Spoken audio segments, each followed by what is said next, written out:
ಆರೋಪ ಮಾಡಿರೋದೆಲ್ಲ ಸುಳ್ಳು. ನಮ್ಗೆ ಯಾರು ಸವಾಸ ಬೇಕಾಗಿಲ್ಲ. ಇಲ್ಲಿ ನಮಗೆ ಆರಾಮ್ಸೆ ಇರಬೇಕು, ನಾವು ಅವ್ರಿಗೆ ಬೇಕು ಅಷ್ಟೇ. ಇನ್ನೊಬ್ಬರು ಮೂರನೇ ವ್ಯಕ್ತಿ ನಮಗೇನು ಮಾರ್ಕೆಟ್ ಬೇಕಾಗಿಲ್ಲ. ಯಾರನ್ನ ಕಂಪ್ಲೇಂಟ್ ಕೊಟ್ಟಿದ್ರೆ ಅವನ್ನ ಹಿಡ್ಕೊಂಡೋಗಿ ಒಳಗೆ ಹಾಕೊಳ್ಳಿ, ಆಯಿತಾ? ಮಿಕ್ಕಿದ್ದು ಯಾರ್ದನ್ನು ತೊಂದರೆ ಏನಿಲ್ಲ ನಮಗಿಲ್ಲಿ. ನಾವೆಲ್ಲ ಅನುಕೂಲವಾಗಿ ಚೆನ್ನಾಗಿ ಕರೆಕ್ಟಾಗಿದ್ದೀವಿ, ಕಷ್ಟನ ಸುಖನ ಬಾಳ್ತಾ ಇದ್ದೀವಿ. ಇನ್ನೊಬ್ಬರಿಗೆ ತಲೆ ಬಗ್ಸಿ ಬಾಳ್ಬೇಕಾದ ಏನಿಲ್ಲ ಇಲ್ಲಿ. ಇನ್ನೊಬ್ಬರ ಪಕ್ಷ ಯಾವ ಪಕ್ಷನೂ ಒಳಗೆ ಬಂದು ಇಲ್ಲಿ ಎಂಟ್ರಿ ಮಾಡಬೇಕಾಗಿಲ್ಲ. ಇದು ಸತ್ಯ. ರಾಜಕೀಯನೇ ಇದು. ಸಂಬಳ ಬೆಳಿಗ್ಗೆ ಇದ್ದರೆ ಸಂಬಳ ಯಾರಪ್ಪ ಕೊಡ್ತೀರಾ? ಮಂಡಿ ಹುಡುಗರಿಗೆ ಮಂಡಿಯವನವರೇ ಕೊಡಬೇಕು. ಅವ್ನ ಮನೆ ಹಾಳು ಮಾಡ್ಕೊಂಡು ದುಡ್ಡು ಕೊಡ್ತಾವನೆ. ಅವ್ನ ಮನೆ ಹಾಳು ಮಾಡ್ಕೊಂಡು ದುಡ್ಡು ಕೊಡ್ತಾವನು ಪ್ರತಿಯೊಂದು ಟೈಮಲ್ಲೂ.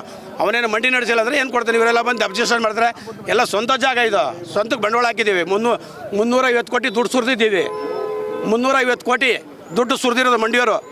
ಯಾವನ ಮೂರನೇ ಬಂದು ಏನು ಮಾತಾಡೋದಿಲ್ಲ ಕನ್ನಡ ಸರ್? ಎಲ್ಲ ಸರ್ಕಾರ ಕಟ್ಟಿರೋ ದುಡ್ಡು ಇದು. 350 ಕೋಟಿನೂ ಸರ್ಕಾರಕ್ಕೆ ಪ್ರತಿಯೊಬ್ಬ ಮಂಡಿಯನ್ನು ಕಟ್ಟವನೆ. ಇದೇನು ರೋಡ್ ನೀವು ನಿಂತಿದ್ದೀರಿ ರೋಡ್ ಅಂತೀರಾ? ರೋಡಲ್ಲ ಇದು, ಇದೆಲ್ಲ ಸ್ವಂತ ಜಾಗಕ್ಕೆ ಖರೀದಿ ಜಾಗ ಇದು. ಲಕ್ಷನ ಸರ್ ಅದು ಇನ್ವೆಸ್ಟ್ಮೆಂಟು 20 ಲಕ್ಷ. 22 ಸ್ವಂತಕ್ಕೆ 20. ಪ್ರತಿಯೊಂದು ಅಂಗಡಿರು 22 ಲಕ್ಷ ಸೇರಿಸಿ ತೊಗೊಂಡ್ರೆ ಅವ್ರು ತೊಗೊಂಡ್ರೆ ಏನು ಬಿಟ್ಟಿಲ್ಲ ದುಡ್ಡು. ಇದೆಲ್ಲ ರೋಡಿಂದ ಆಚೆ ಇದ್ರೆ ರೋಡ್ ಅಂದ್ಕೊಳ್ಳಿ. ಇದೆಲ್ಲ ರೋಡಲ್ಲ ಇದು.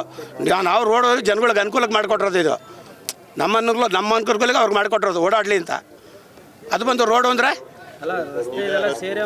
ಹಾಂ, ರಸ್ತೆ ಎಲ್ಲ ಸೇರಿ ಮಾರ್ಕೆಟು. ಇದಕ್ಕೂ ದುಡ್ಡು ಖರೀದಿ ಹಾಕಿದ್ದೀವಿ. ನಿಂತಿರೋ ಜಾಗಕ್ಕೂ ದುಡ್ಡು ಹಾಕಿದ್ದೀವಿ. 1 ಪೈಸನೂ ಏನೋ ಬಿಟ್ಟಿಲ್ಲ ಅವರು. ಸರ್ಕಾರ ಪೂರ್ತಿ ದುಡ್ಡು ವಸೂಲು ಮಾಡಿದ್ದಾರೆ. ಹಾಂ, ಎಲ್ಲರೂ ಅನುಕೂಲ. ನಮಗೆ ನಾವು ಸ್ಪೆಷಲ್ ಏನಿಲ್ಲ. ಅವ್ರಿಗೇನಿದೆ ನಮಗೂ ಅದೇನೆ. ಸರ್ಕಾರ ರಸ್ತೆನೂ ಅಲ್ಲ ಇದು, ಸರ್ಕಾರದ ರಸ್ತೆನೂ ಅಲ್ಲ ಇದು.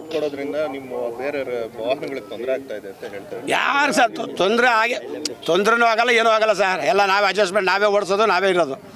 ಈಗ ಅಂಗಡಿ ತಗೊಂಡಿದ್ದೀರಿ, ಅಂಗಡಿ ಮುಂದೆ ಮೋರಿ ಮತ್ತೆ ಇದು ರಸ್ತೆಗೆಲ್ಲ ಬಂದಿದ್ದೀರಿ ಅಂತ ಆರೋಪ ಸರ್. ರಸ್ತೆಗೆ ಬರೋದೇ ಇಲ್ಲ. ಐಟಮ್ ಜಾಸ್ತಿ ಆದ್ರೆ ರಸ್ತೆಗೆ ಬರಲೇಬೇಕು. ಐಟಮ್ ಜಾಸ್ತಿ ಆದಾಗ ಬರ್ತಾರೆ, ಇಲ್ಲಾಂದ್ರೆ ಖಾಲಿ ಇರ್ತದೆ. ನೊಣ ಹೊಡಿತಾ ಇರ್ತಾರೆ. ನೊಣ ಹೊಡೆದಾಗ ಸಂಬಳ ಯಾರು ಕೊಡ್ತದೋ? ಮಂಡಿ ಹುಡು ಯಾರು ಒಂದು ಪೈಸೆ ಬಿಟ್ಟೋಗಲ್ಲ. ಪರ್ಮನೆಂಟ್ ರಸ್ತೆ ಜಾಸ್ತಿ ಇದ್ರೆ ಮಾತ್ರ ಅಷ್ಟೇ. ಜಾಸ್ತಿ ಇದ್ರೆ ಬರುತ್ತೆ, ಅಷ್ಟೇ ಇಲ್ಲ ಬರಲ್ಲ. ಎಲ್ಲ ಟೈಮಲ್ಲಿ ಬರಲ್ಲ. ಜಾಸ್ತಿ ಇದ್ರೆ ಬರಲೇಬೇಕಾಗುತ್ತೆ. 1-2 ಅಡಿ ಮುಂದೆ ಬರಲೇಬೇಕಾಗುತ್ತೆ.